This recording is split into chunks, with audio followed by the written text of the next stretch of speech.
nalaman ko na buntis ako. Tuwa ako. Dahil sa wakas, nagkakaroon na sana ako ng sarili kong pamilya. Ako, si Raul, at ang anak namin.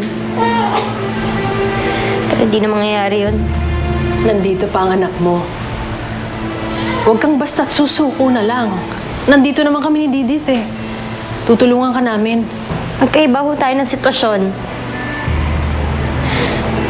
Ang anak niyo may tatay. Kaya kahit papaano nabigyan niyo siya ng magandang buhay, eh ako, ano mong bibigay ko sa anak ko? Wala! Dahil kinalimutan na kami ng tatay niya.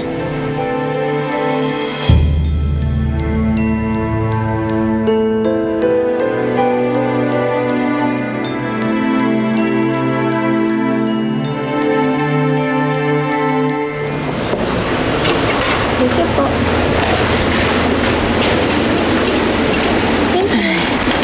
Hindi ko na naman matadalaw nito sa Ate Noemi. Hindi ko tuloy alam kung nanganak na siya. Sus, huwag ka na nga mag-emote-emote dyan. Baka marinig ka pa nung crush mo. Hindi ko na siya crush, no? Sus, dinay ka pa dyan.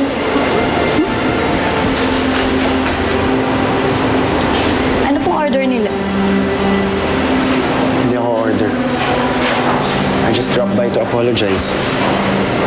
Kinausap ko kasi yung manager ng cafeteria eh. Totoo bang bibigyan kayo ng warning na tatanggalin kayo sa trabaho? Tama lang yung ginawa ng manager namin. Kami ang mali. Estudyante ka pa rin. Ayoko namang hindi ka makapasok ng dahil sa akin. Medyo childish yung ginawa ko. Pasensyahan mo na ako ah. Madamay ka sa init ng ulo ko ng araw na yun.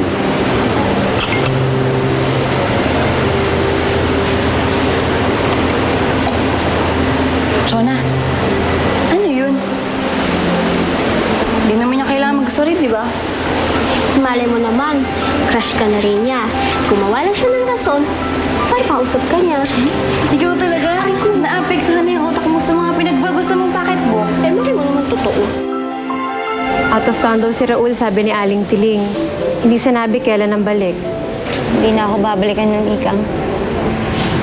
Nagsakripisyo ako para sa wala. Akala ko susukuin niya lahat ng paghihirap ko. Pero matinding sakit lang yung binigay niya sa akin. May iba pang pwedeng makatulong sa'yo. Hindi lang naman si Raul ang pag-asa mong makalaya eh. Si Raul lang. Si Raul lang dahil siya lang yung may alam ng totoo nangyari ng gabing yun. Sabi ko na nga, be. Hindi ikaw ang nakapatay kay Tiago, ano?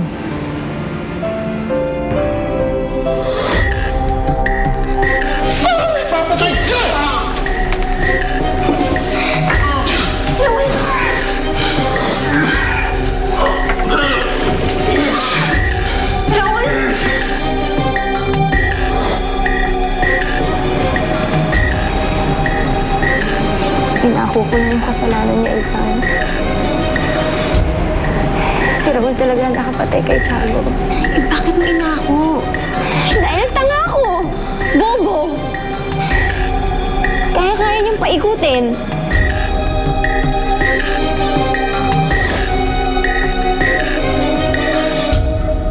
I'm all about him.